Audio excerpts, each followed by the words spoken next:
We bring you the latest updates from the Pna Newsroom. The Department of Foreign Affairs noted a disconnect between China's claims and what is happening in the West Philippine Sea. The DFA also calls on the Chinese side to engage Manila on the basis of truth and goodwill. In a Laging Handa briefing, Foreign Affairs spokesperson Maria Teresita Daza said there seemed to be a lack of congruence between China's announcements and the actual occurrences on the seas. This is in relation to the laser-pointing incident in Ayungin Shoal last February 6. According to government reports, a Chinese Coast Guard vessel shadowed the Philippine Coast Guard's patrol vessel, BRP Malapascua, and aimed a military-grade laser at it, temporarily blinding its crew. China described the CCG's operation as professional and restrained. Daza rejected this, claiming that Ayungin Shoal is within the Philippines' exclusive economic zone and that directing a laser at a vessel not once but twice is not restrained in all instances. Meanwhile, China's Ministry of Foreign Affairs earlier assured it will cooperate with the Philippine government on the matter and will handle maritime issues through friendly consultation. What we're seeing at this point in time is the lack of congruence between what is actually being said, what is being announced, and what is happening on the ground or on the seas.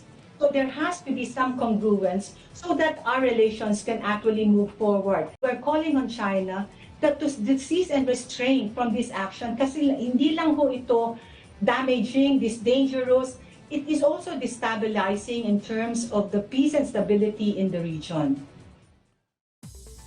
In business, a trade delegation from the Czech Republic is here in the Philippines to look into fresh investments and partnerships in several key industries including energy, infrastructure, and waste management.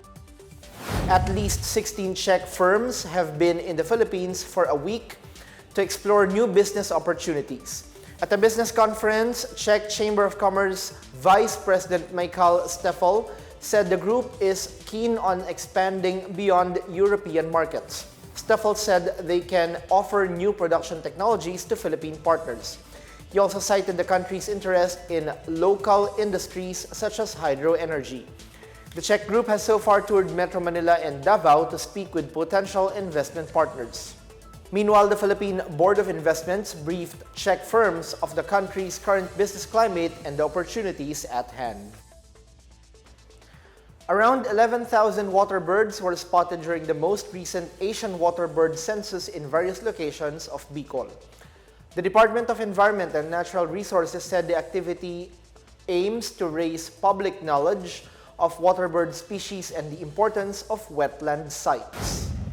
Among the waterbirds spotted during the activity include yellow bittern, white-browed crake, tufted duck, wandering whistling duck, cattle egret, great egret, intermediate egret, garganey, gray heron, and Javan pond heron. Vulnerable species such as the Philippine duck and Chinese egret have also been spotted.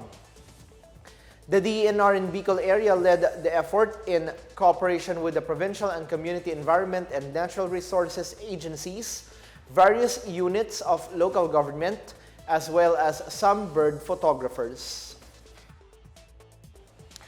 And before we go, the stay-at-home era is over for many people longing to unleash their inner wanderlust as pandemic curbs are now from little to none.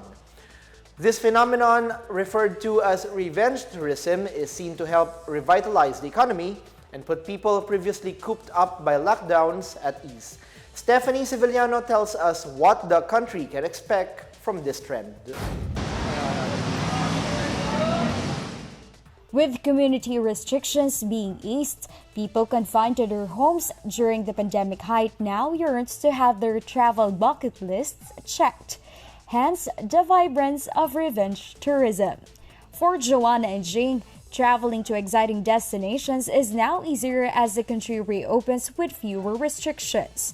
Dati po, abay time. May time, tapos kailangan vaccinated ka talaga pag sumakay ka ng bus. Ngayon, kahit hindi naman na. Both of them are on their way home to Cabanatuan. Likewise, James, who will go back to his hometown in Pangasinan, lauded how the transport experience is getting more convenient. Naku, pahirapan dati sir, kukumpara ngayon, okay na yung yung sistema natin sa sa transportation talaga. Napakaganda na po talaga ng Ang dami ng system na na-upgrade, and then yung mga hindi na talaga dapat ipatupad, hindi na pinapatupad talaga. Besides the increase in travelers, revenge tourism also revitalizes opportunities for business and service providers like Angkas driver Vic. He noted that he caters to more passengers nowadays. Tulad kanina, pag galing sa Novaleches hanggang dito, punta rito, uwi daw siya na Nueva Ecija ba yun?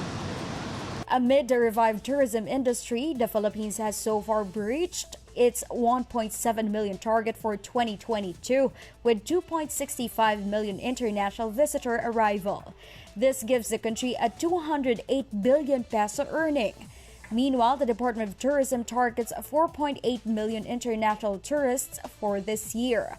Bangko Sentral ng Pilipinas Deputy Governor Bernadette Romulo Puyat said the uptrend in revenge tourism will lead to continuous economic recovery. Papunta pa lang tayo doon sa part na pabalik na tayo doon sa normal talaga na sitwasyon ng buhay ng commuters talaga. To this end, various government agencies expressed massive support to the DOT in improving infrastructure that further improves the PH tourism experience. As part of efforts to draw international tourists, the DOT launched the Bisita Be My Guest program, which incentivizes Filipinos who will invite foreign tourists to the country. With the warm season and summer months coming soon, Filipinos can expect more opportunities to go on vacation. Boracay. Sa Boracay po, or Palawan. For the Pna Newsroom, I am Stephanie Civiliano.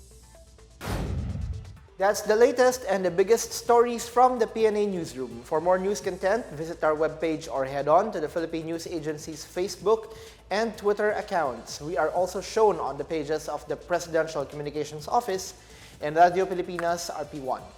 I'm Bench Bondok. We tell stories that inspire change. Have a great weekend.